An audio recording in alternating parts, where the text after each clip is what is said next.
There are a lot of stories about conductors, mostly told by orchestra players.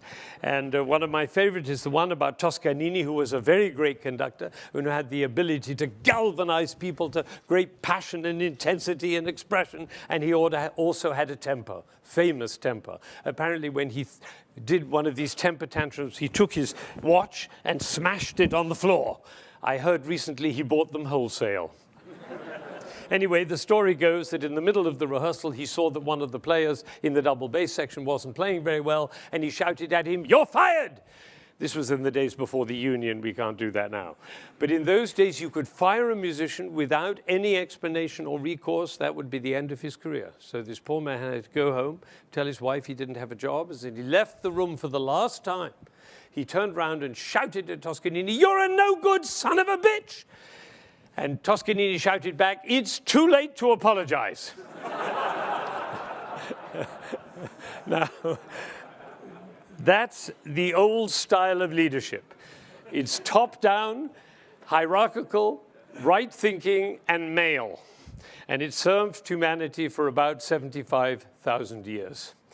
Now, I used to be that kind of a leader. And not quite as extreme, but I was successful as a conductor, but I paid a high price in terms of the energy, well-being, and self-expression of the people around me. And then I had a quite extraordinary event that happened in my life. It was almost like a road to Damascus event for me.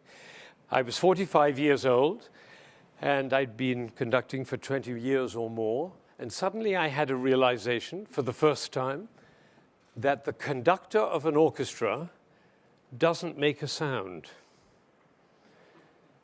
Now, my picture appears on the front of the CD. But the conductor doesn't actually make a sound.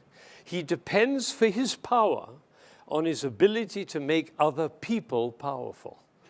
And when that occurred to me, it was so profound, had such an effect, that people in my orchestra said, "Ben, what happened to you?"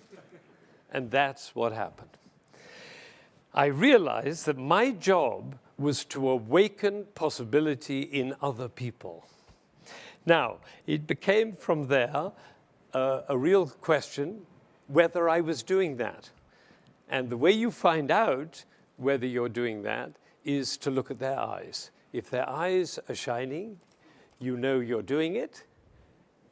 And if the eyes are not shining, you get to ask a question.